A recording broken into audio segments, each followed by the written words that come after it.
Eu queria que você abrisse sua Bíblia no Salmo de número 139. Eu quero fazer uma confissão. Tem algo que Deus falou comigo, que eu deveria fazer uma confissão todas as vezes que fosse ministrar. Isso Deus falou comigo no mês de novembro do ano passado. E eu fiz esse propósito de todas as vezes que eu me levantar, fazer essa confissão. Na nossa igreja eu faço junto com minha esposa, mas aqui eu vou fazer sozinho. Salmo 139, versículo 23 e 24, a Bíblia diz assim: sonda-me, ó Deus, e conhece o meu coração, prova-me e conhece os meus pensamentos, vê se há em mim algum caminho mau e guia-me pelas veredas da justiça. Bendito seja o nome do Senhor. Eu vou dizer e você vai repetir comigo assim. Diga comigo: sonda-me, ó Deus, e conhece o meu coração. Prova-me, Senhor, e conhece os meus pensamentos. Vê se há em mim algum caminho mau e guia-me pelas veredas da justiça, por amor do teu nome. Amém. Você pode sentar. Obrigado, Senhor, por tua presença conosco nessa noite. Eu pretendo ser breve na ministração de hoje à noite. Eu pretendo pregar 5 minutos, mas antes eu preciso contar uma história para vocês. E talvez nessa história eu leve mais alguns momentos. Ok? Glória a Deus. Amém. Muito obrigado, irmã. Eu olhando aqui vejo que vocês são uma geração de jovens.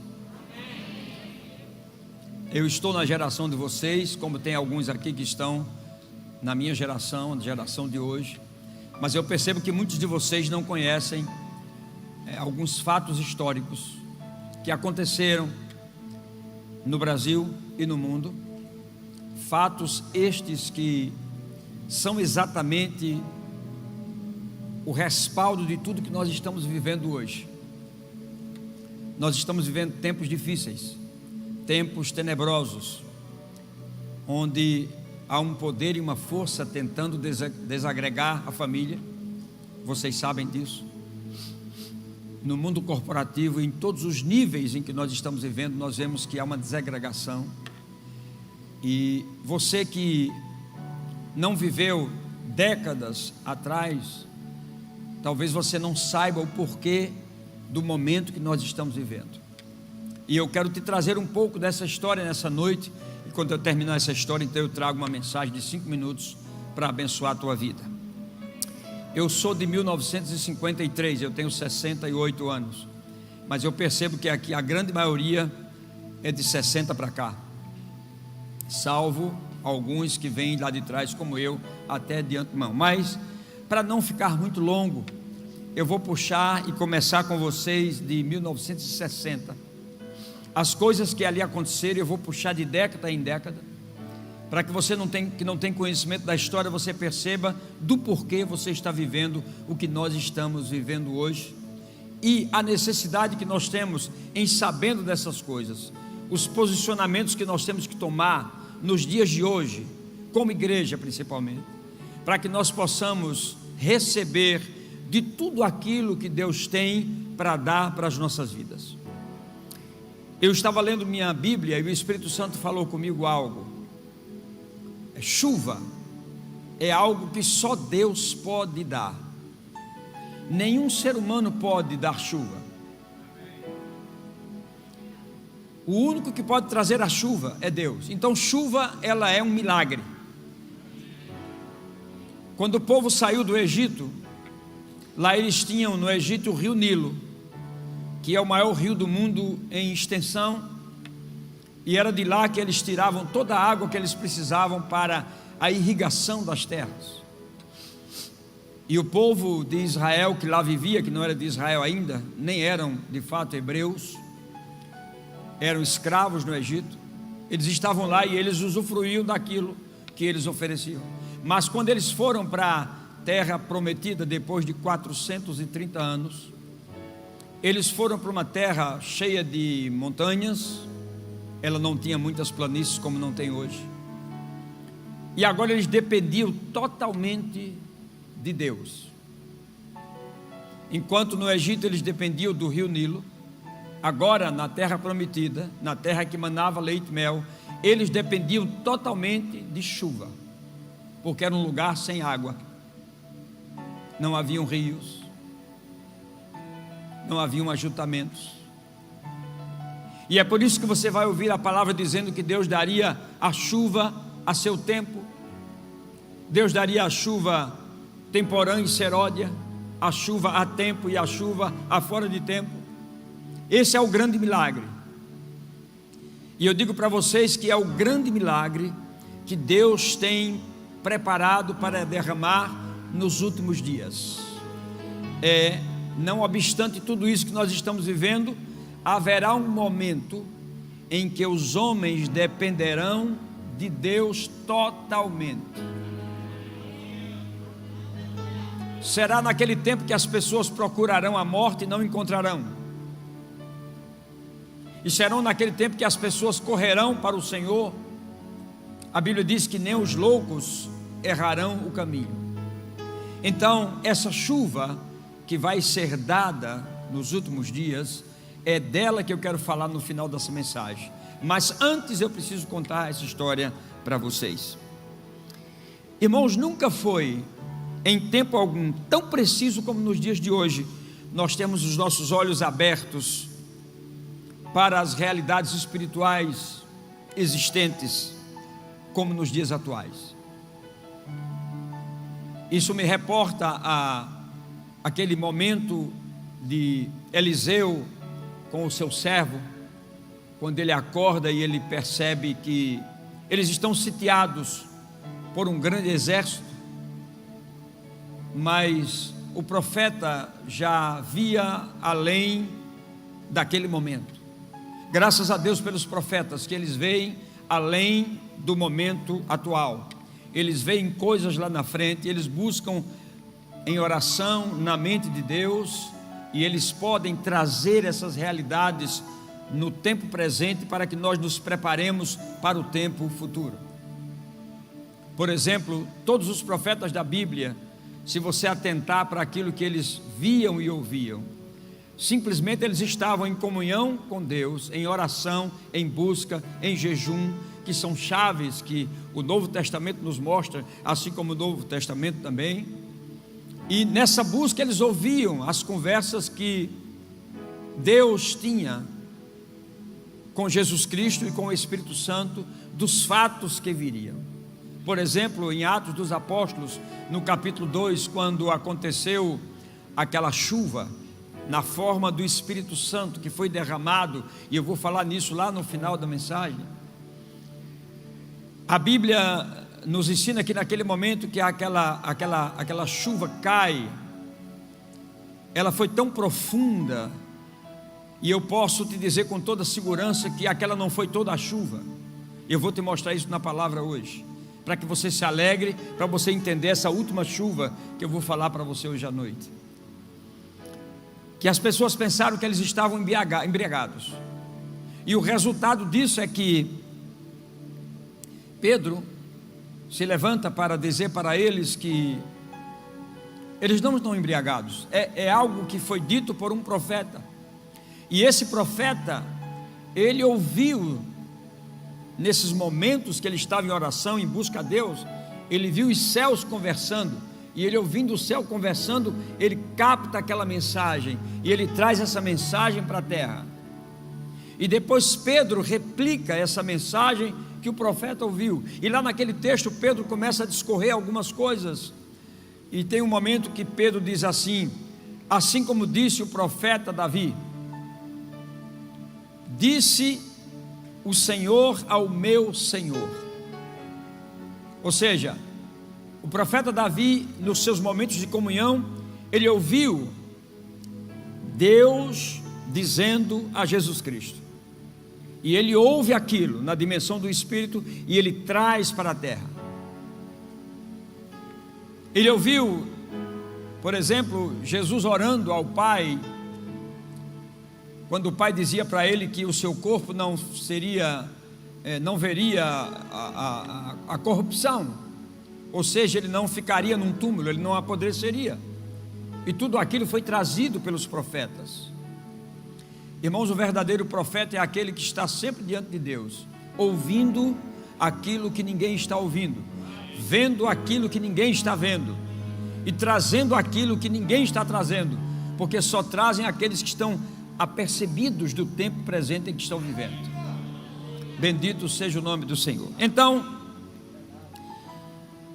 que tipo de vida nós precisamos viver nesse tempo que nós estamos e manifestar nesse tempo profético de Deus, para que nós alcancemos tudo aquilo que Deus tem para a nossa vida? Bem, a proposta de Deus é que Ele pode fazer você viver a partir daquilo que Ele é, e não daquilo que você tem visto, ou ouvido, ou vivido. Deus tem muito mais, mas para isso é necessário que Deus entre na sua história, porque se Deus entrar na sua história, você viverá o novo. Mas é fato que nós vivemos de ciclos, e alguns ciclos na vida dos homens não são fechados. É bem certo que nós passamos de um ano para o outro, e muitas vezes nós não temos a sabedoria de fechar determinados ciclos, e de fato nós queremos o novo, mas começamos a viver dentro de um período novo, ainda com ciclos velhos abertos. E de fato e de verdade, quando Deus não entra na nossa história, e ciclos que não se fecham são histórias que se repetirão ao longo da nossa caminhada, é como se o novo não estivesse acontecendo. Então vamos dar uma olhada e vamos dar uma passada no tempo, para que a gente possa entender algumas coisas que estão acontecendo hoje. E eu quero chamar da história o ano de 1960, que muitos aqui não estavam vivos. Eu tinha 13 anos nesse tempo. De fato, compreendia muito pouco, mas ouvi muito. É nessa temporada de 1960 que em Liverpool se levanta 4 jovens de cabelos longos, chamados Beatles. E para aquela geração, aquilo era um espetáculo. Talvez para a geração em que nós estamos vivendo hoje, para muitos ainda seja um espetáculo. Alguns têm relíquias dos Beatles. Porém, esses 4 jovens começaram a agregar outros jovens com o tipo de música e da forma como eles andavam, e eles levantaram 3 bandeiras. E aqui começa a nossa história. Eu não vou mais para trás, porque a gente vai ter muito tempo e não é possível. Mas eles levantaram 3 bandeiras, e essas 3 bandeiras eram droga, sexo e misticismo. E muitas das coisas que nós estamos vivendo hoje ainda são resquícios dessas bandeiras que foram levantadas em 1960. Esses jovens, mesmo sendo jovens, eles foram tomados por um espírito que eu chamo de contracultura. E agora nascem nesse espírito da nova contracultura os hippies. E eles começaram a quebrar os paradigmas da sociedade de então. E os paradigmas começaram a mudar drasticamente. Então, para esse grupo de pessoas que se levantaram e que foi invadindo o mundo, para eles, verdade absoluta não existia. E nós estamos vivendo um pouco disso hoje. Então, se por exemplo, uma verdade absoluta era viver em família, eles começaram a pregar que nós poderíamos viver fora da família. Os jovens poderiam viver sozinhos ou em certas comunidades, mas não necessariamente viver em família. E essa bandeira foi levantada. Então, se uma outra verdade absoluta estava presente no contexto que eles viviam, que era a vida conjugal antenada com coisas espirituais, eles começaram a trabalhar a promiscuidade e a divulgar o sexo em grupo. Eu vou contando a história e você vai ver que nós estamos vivendo alguma coisa no tempo de hoje. E se a verdade absoluta naquele tempo era viver uma vida religiosa, uma vida de busca com Deus, eles começaram a dizer que não era tão necessário assim, que Deus não era tão verdadeiro como muitas pessoas pregavam. E ainda sobre esse espírito da contracultura e dos valores absolutos, nós chegamos a 1968. E esse foi o ano da Revolução Estudantil.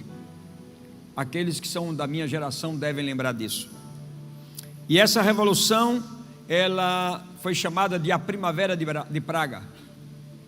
Muitos de vocês não conhecem essa história. Muitos de nós estamos vivendo hoje fatos sem saber do porquê nós estamos vivendo essa degradação que nós estamos vivendo. Mas hoje à noite você vai conhecer um pouco disso. Pregação também é história, história também é pregação. Para você ver como isso foi profundo com esses jovens, essa revolução estudantil, aqui no Brasil, jovens brasileiros se reuniram e entraram no Palácio do Planalto, vestidos de qualquer forma, e eles estiraram o dedo para a autoridade máxima do país, Costa e Silva. Nenhum respeito. Dias seguintes, Costa e Silva decreta o primeiro AI-5. E nós sabemos os problemas que aconteceram. Você percebe que à medida que a sociedade vai se degradando, fatos vão se agregando a isso, e cada dia o homem fica mais numa situação difícil. E hoje, como igreja, como nós podemos sobreviver a tudo que está acontecendo? Enquanto os jovens faziam isso aqui no Brasil, lá nos Estados Unidos, esse movimento estudantil, eles iam às praças e onde tinha os soldados com seus rifles, eles colocavam flores no cano dos rifles. E foi uma pressão tão grande contra o exército que nesse ano eles perderam, em 1970, eles perderam a guerra do Vietnã. E aí nós entramos em 1970. E aí nós tivemos uma grande anestesia no Brasil. O Brasil foi campeão em 1970. E aí você começa a esquecer os problemas, as lutas, porque o futebol empolga, né? Esse campeonato foi como uma anestesia mesmo. Só que nesse período, camufladamente, já estava acontecendo algo que não era divulgado, que era exatamente o período onde esses jovens que começaram a querer viver um sexo ilícito em comunidades, a promiscuidade, eles já estavam morrendo de sífilis, de gonorreia e de blenorragia. Eram doenças que estavam incontroladas, porque os paradigmas das verdades absolutas foram tiradas. Com isso, o movimento arrefece, mas os estragos já eram incalculáveis. E quando a sociedade percebeu que esse tipo de liberdade sem rumo e sem freios estava tomando conta de toda a sociedade mundial, fez também surgir algo.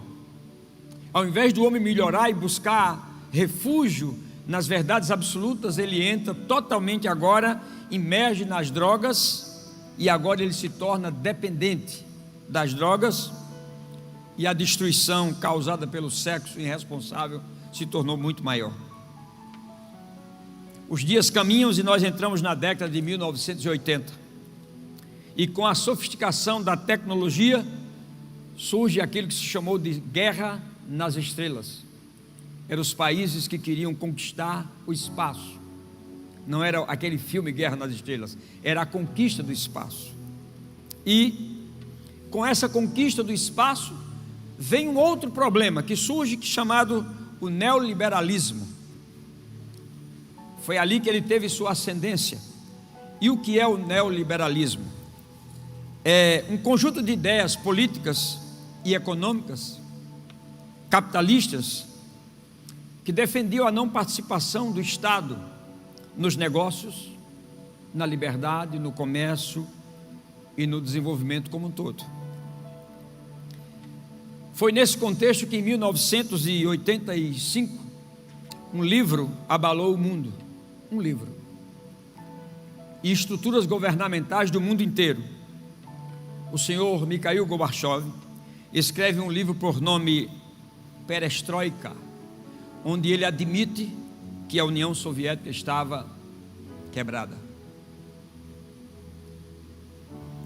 Para muitos é um fato invisível, mas para aqueles que conhecem a história, que viveram essa realidade, isso era muito grave para aquela época. E esse livro dizia também o seguinte, que se houvesse uma guerra, jamais haveria um vencido e um vencedor. Por quê? Porque a guerra nas estrelas de anos passados, ela provocou uma corrida também no armamento químico. E ele disse que se houvesse uma guerra, não haveria ganhador nem perdedor, porque o planeta se tornaria em poeira cósmica 47 vezes, se fosse preciso.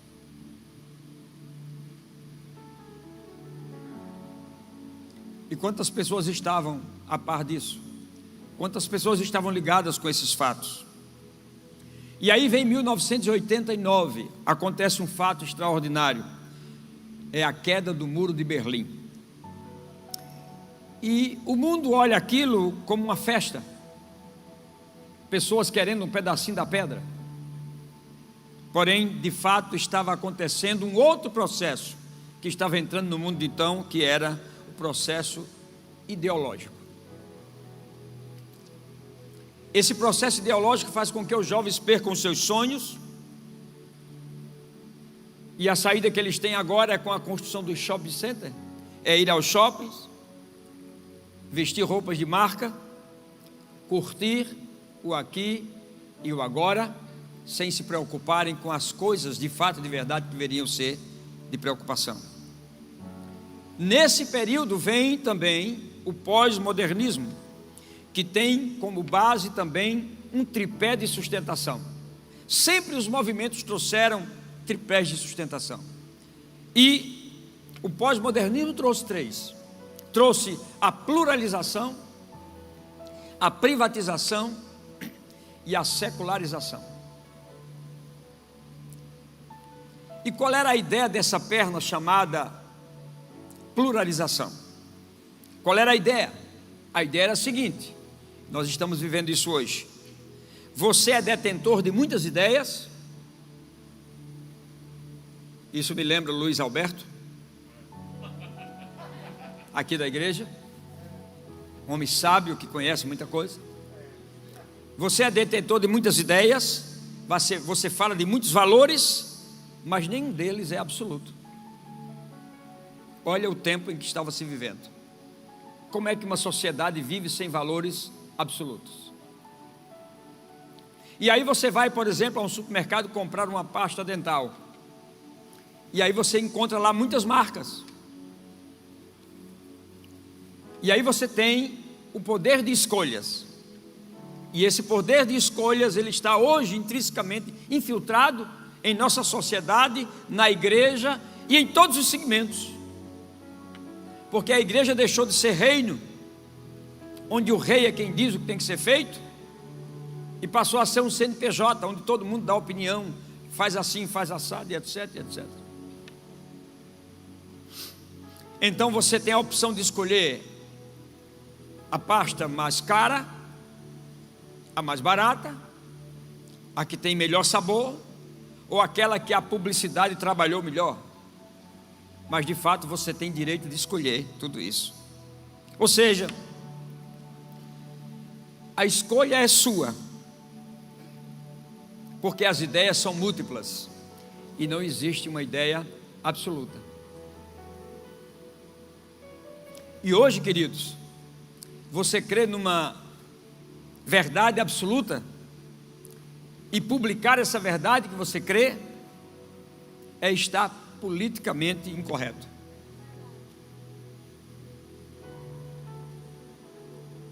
Por isso que eu digo que a igreja precisa tomar uma posição com relação a algumas coisas que estão acontecendo. Nós precisamos verdadeiramente acordar. E aí o inclusivismo se tornou a doutrina do mundo pós-moderno. Inclusivismo. E aí o que aconteceu com o inclusivismo? A Bíblia foi tirada das escolas, de algumas igrejas também. Há até alguém que diga que a Bíblia está retrógrada e ela precisa ser mudada. E aí não se pode fazer orações nas escolas. Por exemplo, nos Estados Unidos, um berço totalmente cristão, não se ora mais nas escolas. Por quê? Por causa do inclusivismo. Porque ali se encontram muitas raças, muitas pessoas de várias religiões, e nós temos que respeitar a religião do outro. Então, se eu tenho que respeitar a verdade do outro, é porque a verdade dele é tão verdade quanto a minha. Olha o mundo que nós estamos vivendo. Então isso me diz que nós estamos vivendo em um mundo onde não existe uma verdade absoluta. Então o mundo se torna plural. E pregar a verdade nesse mundo plural ao homem pós-moderno é afrontá-lo. Agora eu pergunto: o evangelho que nos resgatou e nos redimiu, ele é uma verdade ou ele é a verdade?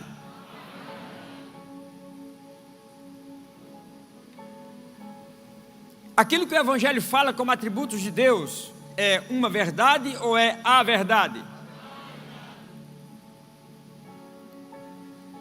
Quando a Bíblia diz que Jesus é o caminho, a verdade e a vida, alguém está dizendo: não, ele é um caminho, ele é uma verdade e ele é uma vida. Mas de fato ele é a verdade, ele é o caminho, e nós sabemos disso. Agora, como fica para nós hoje pregar essa verdade quando alguém colocar uma foice no nosso pescoço? Será que como igreja nós estamos preparados para isso? Jesus não é uma porta, ele é a porta. Então, mais do que nunca, nós temos que decidir de que lado nós estamos. E se os movimentos que surgiram levantaram um tripé de sustentação, eu pergunto: qual é o tripé de sustentação que a igreja vai levantar nos dias caóticos em que nós estamos vivendo?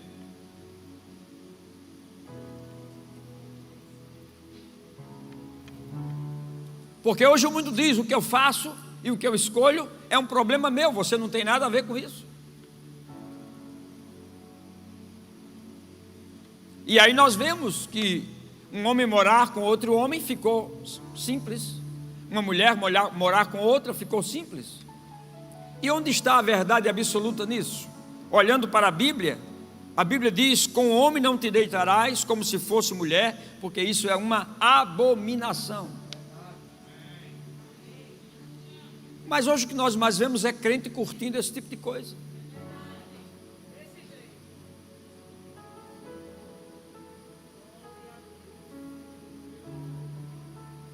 E você fala isso curtindo: não, mas Deus é amor. Mas Deus é amor em princípios quebrados? Ele é justiça.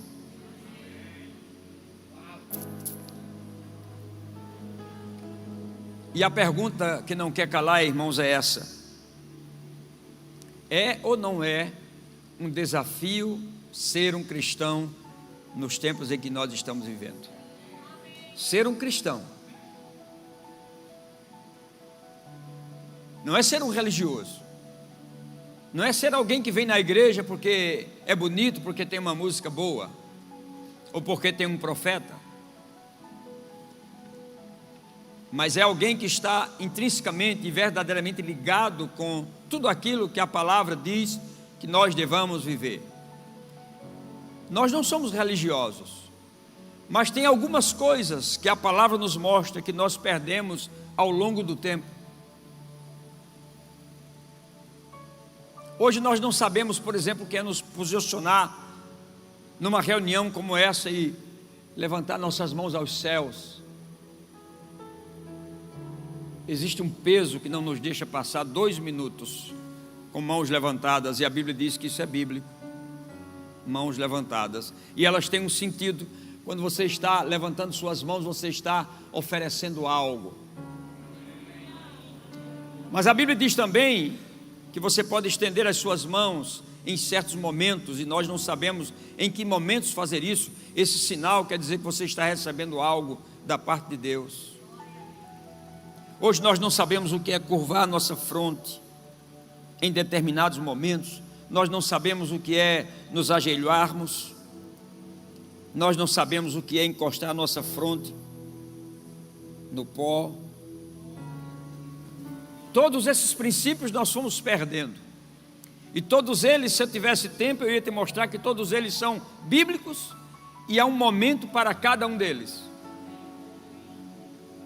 E nós não somos religiosos. Não vamos fazer isso por religião. Vamos fazer isso porque Ele é o nosso Rei. E Ele é digno de toda a nossa reverência. Onde está, por exemplo, os grandes momentos de oração da igreja? Onde estão os grandes momentos de adoração verdadeira? Aquela oração que você rasga o coração, é como se você de repente estivesse sozinho num salão como esse, e você não está preocupado se tem gente ou não do seu lado, mas você está adorando, e adorando você está entrando em uma outra dimensão com Deus. Onde está o jejum?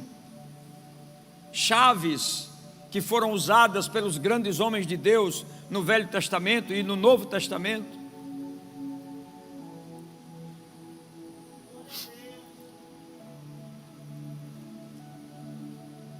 Você pode crer no tempo que nós estamos vivendo, no que você quiser crer, você só não pode incomodar as pessoas. Esse é o tempo que nós vivemos. Eu não vou falar de privatização porque é algo muito político e eu não quero entrar nessa demanda, mas eu posso falar da secularização, que é o terceiro braço do movimento que eu falei. E qual é a doutrinação da secularização? A principal doutrinação da secularização é colocar Deus na arquibancada. É como se você dissesse assim: não, Deus é maravilhoso, sabe onde? Num culto como esse. Aleluia! Nós cantamos para Ele, nós adoramos a Ele, nós ofertamos a Ele, levantamos as mãos para Ele, mas veja bem, no meu casamento quem diz sou eu como é. Nos meus negócios sou eu quem digo como é que vou fazer. Com os meus filhos, não adianta você dizer como é que eu tenho que criar, eu é que digo como é que eu vou criá-los. Esse é o momento que nós estamos vivendo, um momento secular. Deus cabe muito bem no seu culto, mas Deus não cabe no seu dia a dia, Deus não está no seu devocional. Então Deus continue dentro do templo, mas fora dele somos nós que cuidamos de tudo. Nas minhas escolhas cuido eu. Bendito seja o nome do Senhor. Então, o que é que nós podemos dizer? Que a secularização colocou Deus na arquibancada, Ele se tornou secundário, e esse é o mundo que nós estamos vivendo. Bendito seja o nome do Senhor. Será que nós como igreja poderíamos imaginar o momento que nós estamos vivendo? Se nós olharmos para as cartas de Apocalipse, será que nós poderíamos distinguir o momento que nós estamos vivendo? Pois eu vou te dizer, biblicamente falando, qual é o momento que nós estamos vivendo no mundo hoje. Nós estamos vivendo espiritualmente o momento de Laodiceia.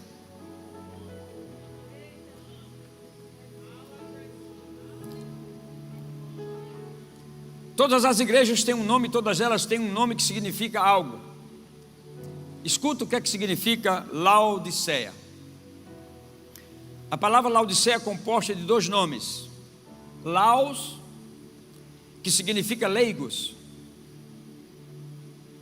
ou laicado, ou povo comum. E Diceia, costumes e opiniões. Então, qual é o tempo que nós estamos vivendo? Um tempo de um povo comum, com costumes e opiniões.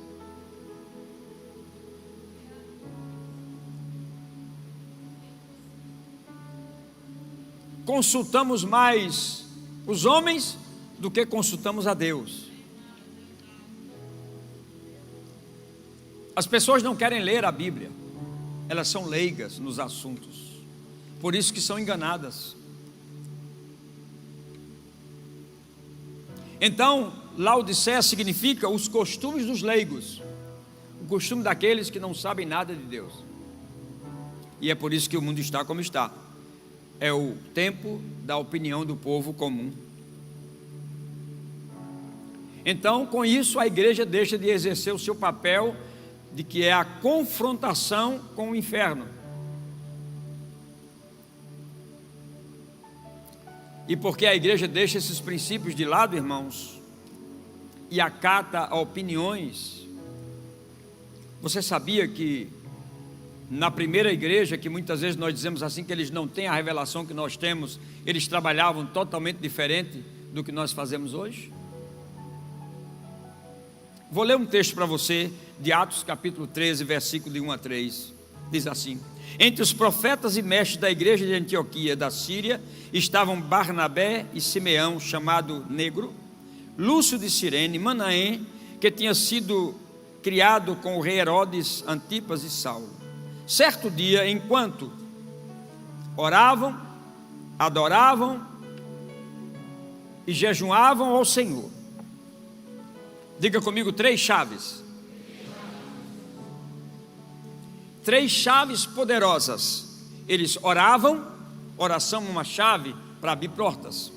Adoração é uma chave que abre portas. E o jejum é uma chave que abre portas. Agora escuta. Certo dia, enquanto eles oravam, adoravam e jejuavam ao Senhor. Para colocar melhor, seria assim: eles oravam e adoravam o Senhor em jejum. Melhorou. Eles oravam, adoravam ao Senhor em jejum, em consagração. Isso me diz que orar e adorar de qualquer jeito não surte o efeito que Deus quer que exista quando nós oramos e adoramos ao Senhor em jejum. E a Bíblia diz que enquanto eles faziam isso, disse o Espírito Santo. O Espírito Santo está esperando uma igreja nesses últimos dias que tenha essas 3 chaves em suas mãos: oração, adoração e jejum. E é nesse patamar espiritual que a Bíblia diz que o Espírito Santo deseja falar. E foi nesse patamar que ele disse: separem-me Barnabé e Saulo para realizarem o trabalho para o qual eu os chamei.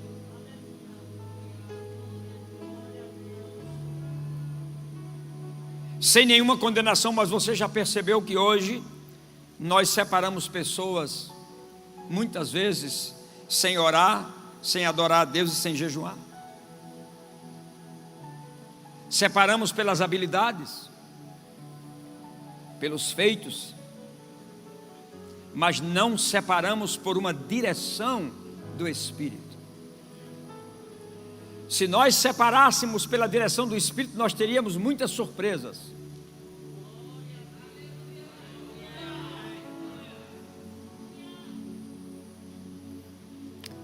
Essa não é uma mensagem para você correr, gritar e pular, mas é o que eu tenho no coração nesses dias, irmãos. Então, depois de mais jejuns e oração, depois de mais jejuns e oração, impunham as mãos sobre eles e os enviavam para a missão. John Wesley, em uma das suas cartas, ele dizia que ele não separaria ninguém para o ministério que não jejuasse pelo menos quarta e sexta-feira. Então você não era levantado para apenas pregar, você era levantado para ter uma vida de consagração, oração, adoração e jejum.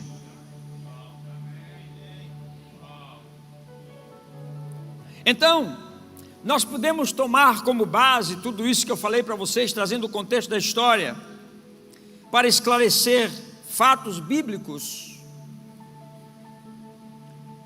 que Deus quer trabalhar conosco nesses últimos dias, para que venha essa chuva que eu falei para vocês. Primeiro, Ele nos deu promessas, e essas promessas precisam ser alcançadas.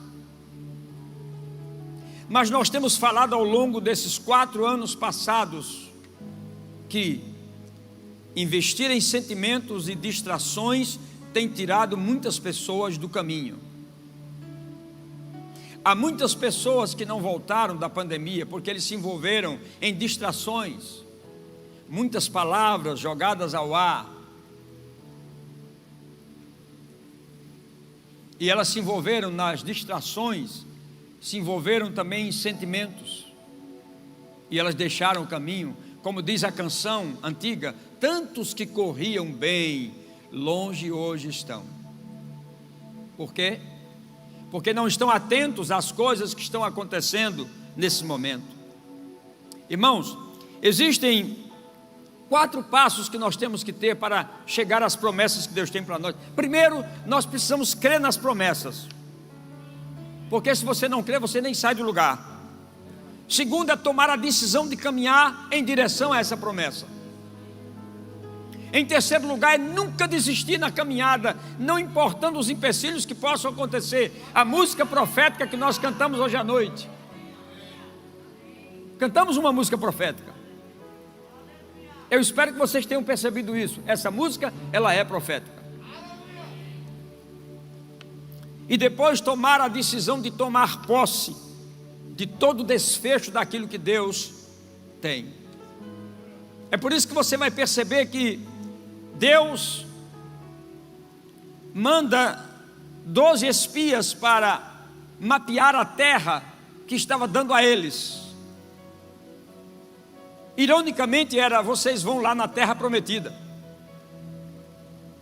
E indo na terra prometida, 2 viram com os olhos de Deus, e 10 viram com os olhos de leigos, de homens comuns, de homens que têm medo, que sabe que tem a promessa, mas quando ela está chegando, ele não se aproxima, porque ele viu um gigante, e ele acha que o gigante viu ele como um gafanhoto, e ele vai ser pisado. É a geração que nós estamos vivendo hoje. Mas eu olho para Caleb, no dia que Josué vai fazer a repartição da terra. Quando ele começa a repartir a terra, Caleb se levanta e diz: espera um pouquinho, Josué, eu quero lhe lembrar algo. Deixa eu trazer a história para você. Você lembra quando Moisés falou conosco para olhar a terra? Você lembra que nós fomos? Você viu que 10 infamaram a terra? Você viu que eu me levantei e fiz o povo calar? Ei! Irmãos, existem momentos que você tem que ser muito educado, mas existem momentos que você tem que se levantar e calar o povo. Multidão é um grande problema. A mesma multidão que chorava pela menina que estava, segundo Jesus, dormindo, foi a mesma multidão que zombou quando ele disse: ela dorme. Tem coisas que você vai precisar se afastar da multidão, senão você não vai chegar no lugar que Deus tem para você, que é a terra da ampla suficiência. Porque a multidão traz muitas vozes, e se você começar a ouvir muitas vozes, você vai se perder no meio do processo.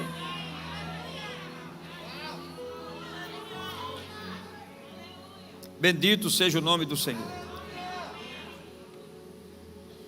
E tudo isso que eu mostrei para vocês da história foi exatamente para trazer para o homem a falência da visão, da audição e de tudo aquilo que ele poderia alcançar muito mais rápido.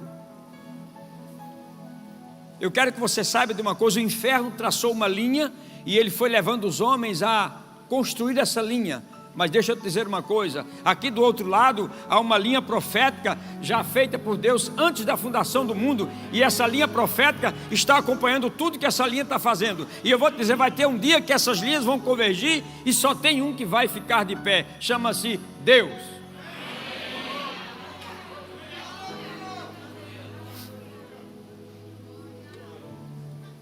Aleluia. Olha o que a Bíblia diz: eis o que tão somente achei, um homem meditando na palavra, que Deus fez o homem reto, mas ele se meteu em muitas astúcias. E eu pergunto, queridos, para começar a terminar, para pregar a mensagem de 5 minutos, será que não está na hora de nós colocarmos a nossa jornada de fé de uma forma diferente nos dias que nós estamos vivendo? Será que não é o momento de nós projetarmos a nossa jornada de fé de uma forma diferente? Buscarmos os testemunhos dos antigos, dos homens que tinham facilidade de se dobrar a Deus.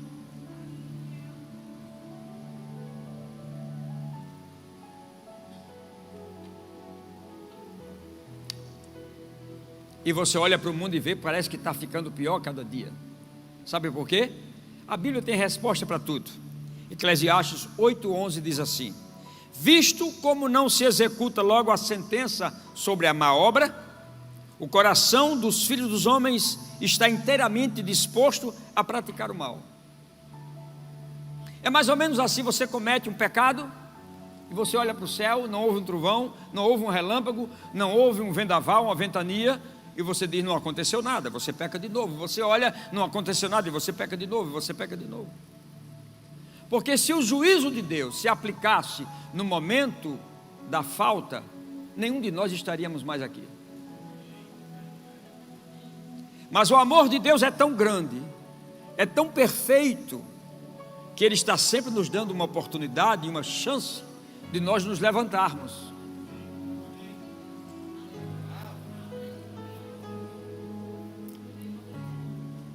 E eu estou trazendo todo esse conhecimento da história nessa noite, no intuito de alertá-los para a grande colheita dos últimos dias. Sim, haverá uma grande colheita nos últimos dias. Deus deu ao profeta Joel 3 chaves que o povo que estava em degradação moral e espiritual, colocando em prática, eles saíram da escuridão que eles estavam vivendo. E depois que Joel falou sobre essas 3 chaves, e o povo pegou aquelas 3 chaves, as portas do sobrenatural começaram a se abrir, e foi dali que surgiu o profeta dizendo aquilo que Pedro disse no dia de Pentecostes.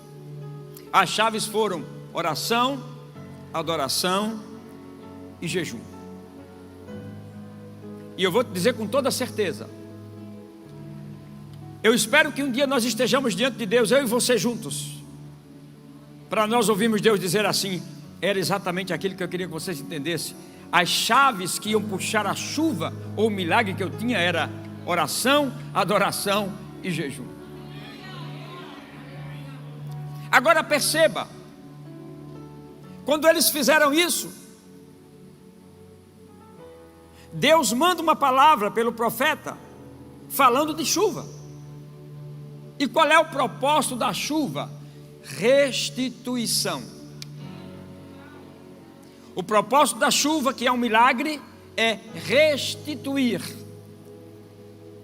Por isso que o profeta Joel, depois que eles pegaram as 3 chaves e eles colocaram no coração, o profeta gritou: alegrai-vos, pois, filhos de Sião, regozijai-vos no Senhor vosso Deus, pois Ele vos dará a chuva em justa medida. Fará descer como outrora a chuva temporã e seródia, ou seja, a chuva a tempo e a chuva fora de tempo. As eiras se encherão de trigo e os lagares transbordarão de vinho e de óleo. Restituir-vos-ei os anos que foram consumidos. Os anos que foram consumidos. Ele disse: porque vocês pregaram essas 3 chaves e colocaram no coração, executaram as chaves, vocês estão abrindo portas. Comereis abundantemente e vos fartareis. E louvareis o nome do vosso Deus, que se ouve maravilhosamente convosco. Esse termo, o Deus que se ouve maravilhosamente convosco, você vai encontrar lá em Juízes, quando Manoá oferece algo, e a Bíblia diz que ele se ouve maravilhosamente. Nós não sabemos a intensidade daquilo, mas foi algo extraordinário, é o que ele está dizendo aqui. Vocês vão ver Deus se movendo extraordinariamente no vosso meio. Não importando o tempo que nós estamos vivendo, o povo que pegar essas 3 chaves e trabalhar essas 3 chaves, eles terão uma redoma sobre si. Será como nos dias lá no Egito, lá fora o espírito da morte acabando com tudo, mas dentro da casa, preservados e guardados.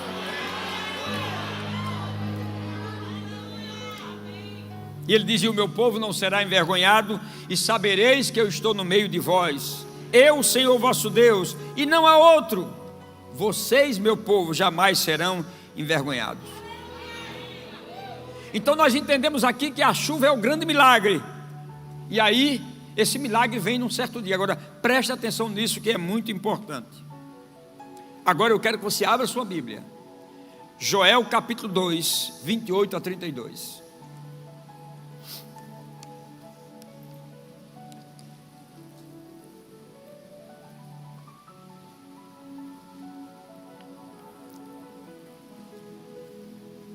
Depois de tudo isso que eu falei, depois de pegarem aquelas chaves e trabalharem aquelas chaves, veio a promessa da restituição. E por final, para o tempo do fim, o profeta disse: e acontecerá, versículo 28, que derramarei o meu espírito sobre toda a carne. Diga: derramarei o meu espírito sobre toda a carne. Isso é uma chuva sem precedentes.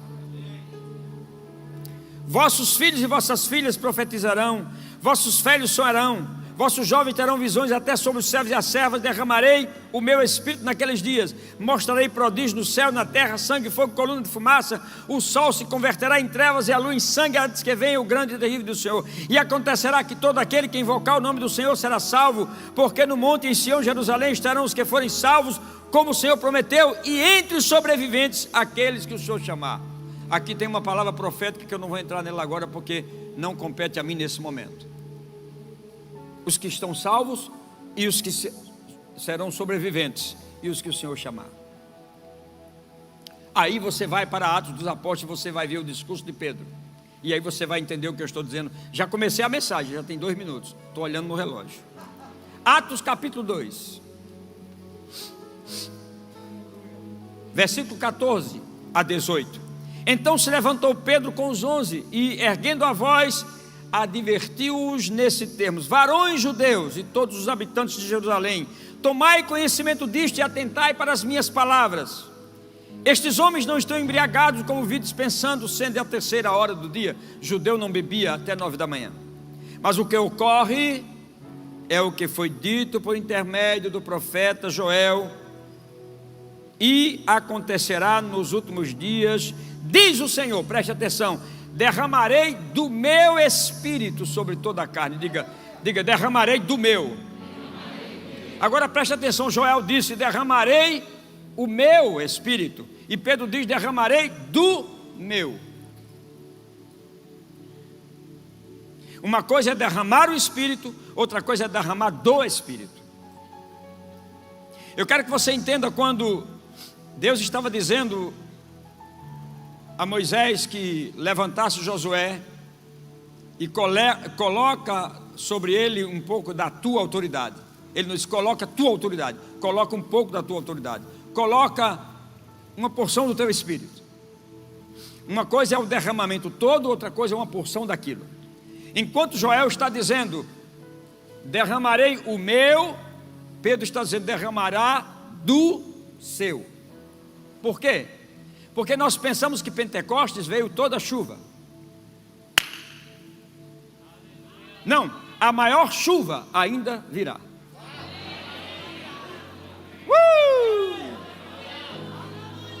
Em Pentecostes ele derramou do Espírito, mas está chegando o dia em que ele derramará totalmente. Aí vai ser uma chuva sem precedentes. Aí nós não temos noção, porque se derramando do Espírito as pessoas receberam o que receberam naquele tempo, os dons que nós vemos hoje, os moveres do Espírito que já aconteceram, imagine quando essa chuva vier na sua totalidade, a tempo e fora de tempo.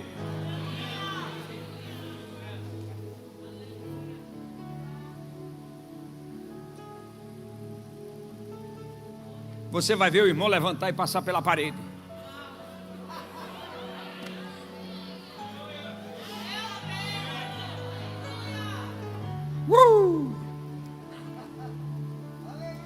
Está para vir uma chuva muito maior do que a chuva que nós já recebemos.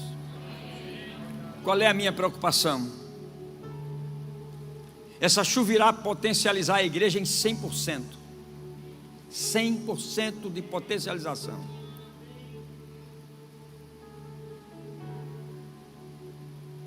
Agora, o que nós estamos fazendo?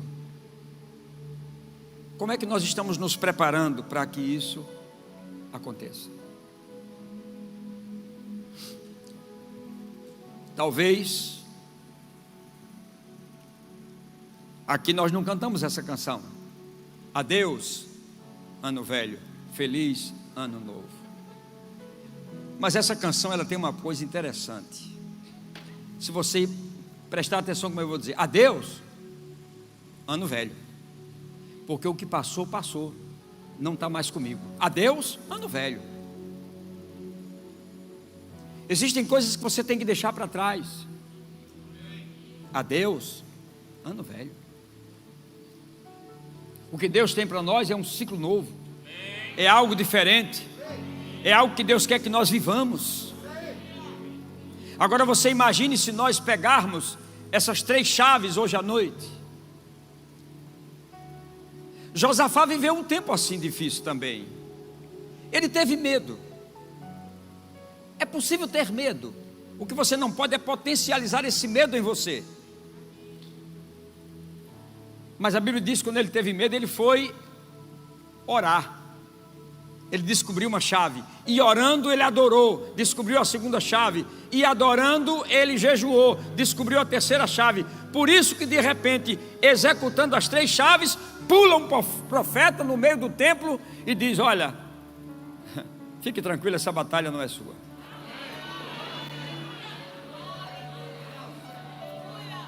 Você sabia que nós estamos envolvidos em batalhas que não são nossas? E isso é uma perda de tempo?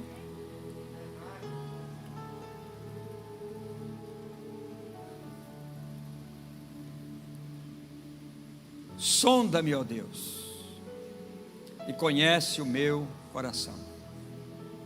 Prova-me, Senhor, e conhece os meus pensamentos. Vê se há em mim algum caminho mau e guia-me pelas veredas da justiça, por amor do teu nome. Irmão, é tempo de buscar a Deus. É tempo de executar essas 3 chaves.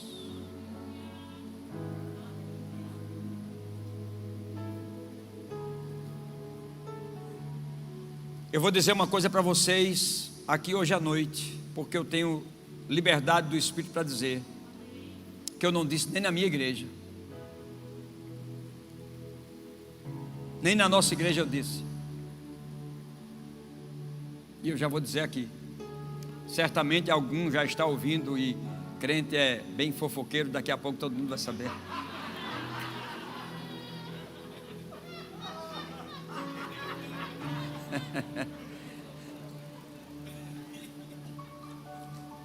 No início da pandemia nós compramos um prédio por 9.200.000 reais para construir a nossa sede em São Paulo. Quando estávamos fechando o contrato que fechamos, tínhamos que dar uma entrada de 1.680.000, a pandemia chegou, fechou a igreja. E agora? Conversei com a família, vamos vender nosso apartamento, valia 1.700.000, e vamos dar entrada no prédio da igreja. Depois Deus manda para a gente.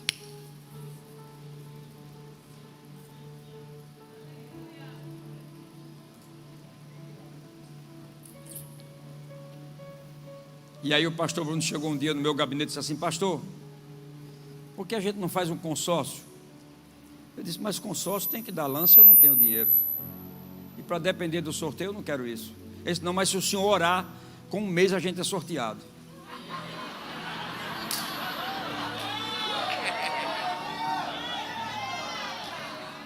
Eu disse: então você está pegando o bigu na minha fé, não é?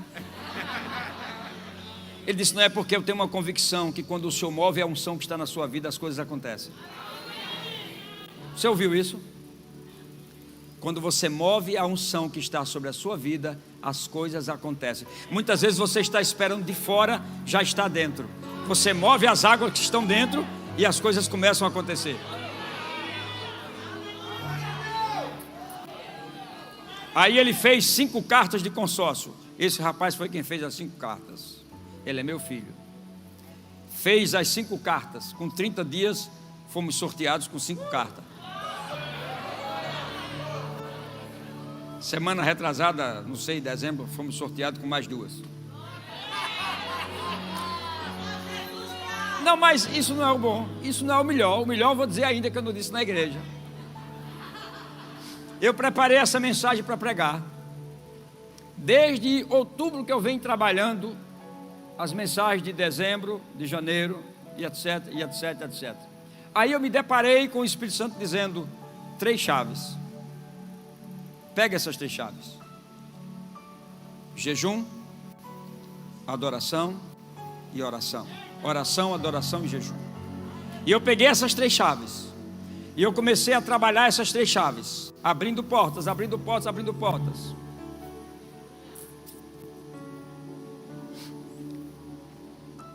Penúltima semana de dezembro, usando as 3 chaves, o caixa da igreja, 0. Eu disse: Senhor, ele disse: movimente as chaves. Movimente as chaves. E eu movimentando as chaves. A minha esposa saiu, foi deixá-la no salão. E quando estávamos atravessando a rua para ir almoçar, eu recebi uma mensagem no meu celular: pastor, como está a obra? Quando vai ser a inauguração? Quero saber sobre a inauguração da igreja. E eu disse, respondendo, eu chorei na hora. Eu disse: irmão, contei, não é agora a inauguração, estamos capengando devagarzinho, fazendo as coisas, mas Deus é bom.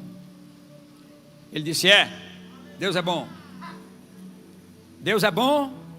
E eu quero lhe dizer assim: pastor, meta bala. Meta bala. Como assim? Eu sou investidor, vou construir essa obra para você.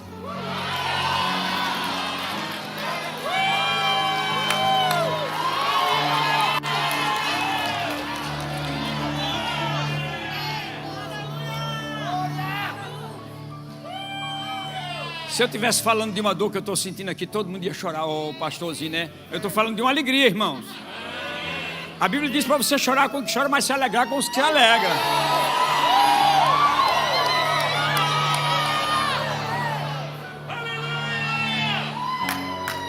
E eu disse: irmão, isso quer dizer que você vai fazer? Vou custear a obra toda.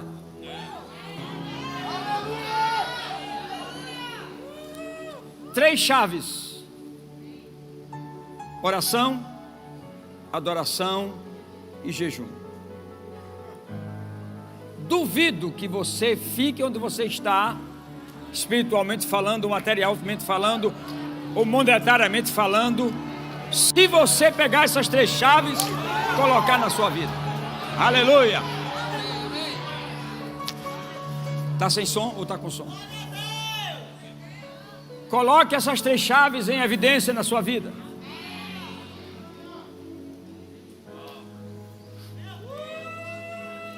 Chegou um pouquinho de chuva, irmão. Só esse pouquinho de chuva, com essas 3 chaves que eu levantei, Deus já trouxe um empreendedor que vai fazer toda a igreja. Pastor, mande bala. Foi assim, minha filha? O áudio é assim? O áudio é assim? Mande bala.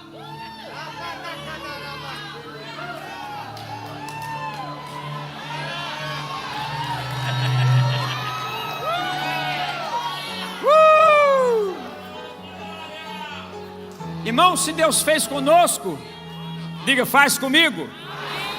Diga, faz comigo. Eu só preciso colocar em prática 3 chaves: oração, adoração e jejum.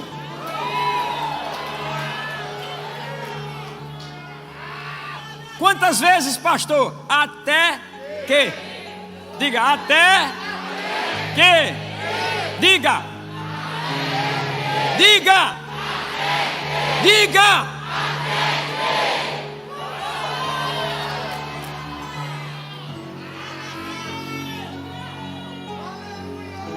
Vocês já imaginaram até a conferência de vocês agora de verão, seminário de verão? Você sabe o que significa verão? O verão começa no dia do meu aniversário, 21 de dezembro, e vai até o dia 20 de março. Verão significa tempo de colheita.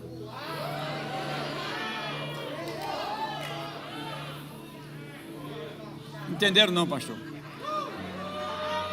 Quer falar, pastor? Não entenderam não, pastor? Não entenderam. Ou seja, você tem uma janela aberta. Uma janela aberta. Dezembro, janeiro, fevereiro e março. Uma janela aberta. Pode me dar um outro microfone? Um outro microfone? Vamos ficar de pé, irmão.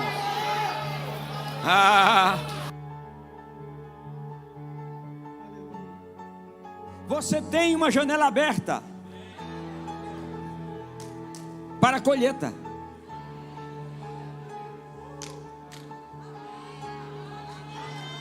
Agora, a semente é você que planta, e o milagre que é a chuva é Deus que dá.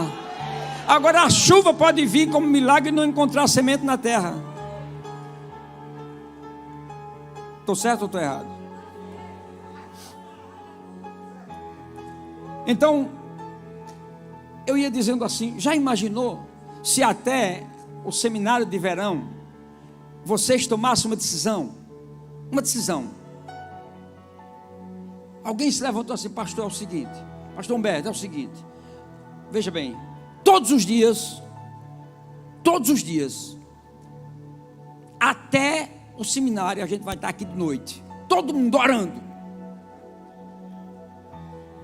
Você sabe o que pode acontecer nesse seminário?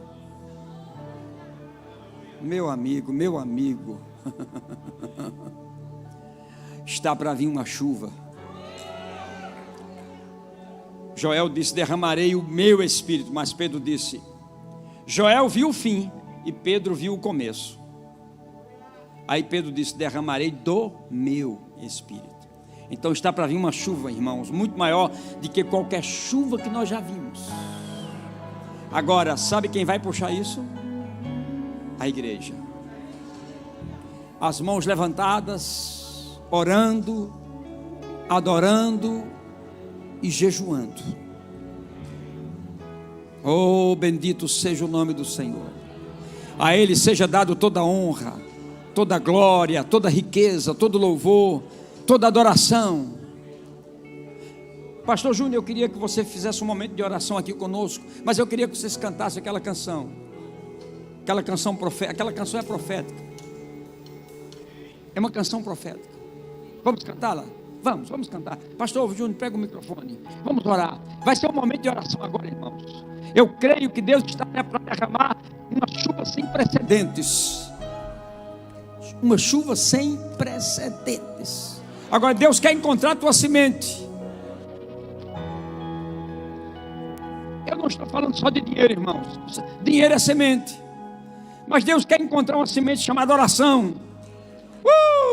Deus quer encontrar uma semente chamada adoração, jejum, rendição, entrega. Você sabia de uma coisa? Eu fui instigado pelo pastor Bruno a mover a unção que está sobre a minha vida. Mover a unção. Ele disse: se o senhor mover a unção que está na sua vida, o senhor vai ver coisas acontecerem. E eu comecei a mover a unção que está sobre a minha vida. Muitas vezes num momento como esse aqui, pastor, a gente não tem noção de que se a gente mover a unção que cada um tem aqui, essa unção coletiva, o que pode acontecer aqui. Você pode orar? Ore. Levante suas mãos, irmão.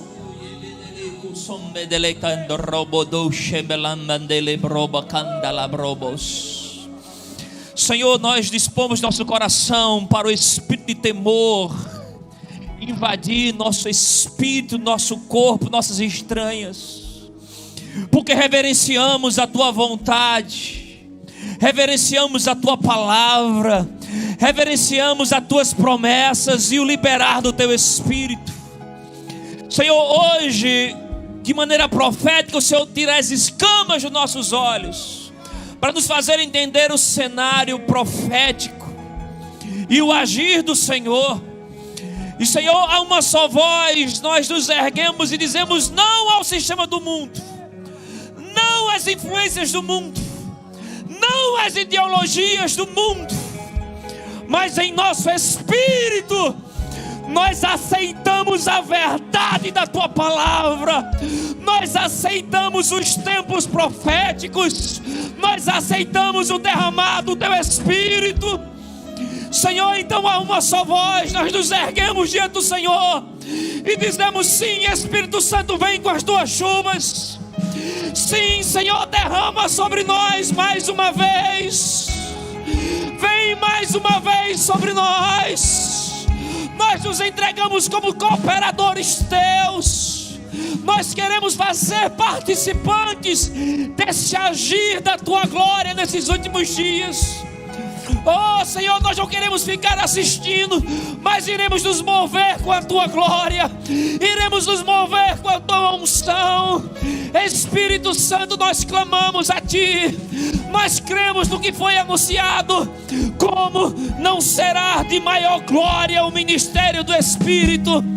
Então nós entramos nesse tempo profético, nós entramos nesse tempo de glória e nos abrimos em oração.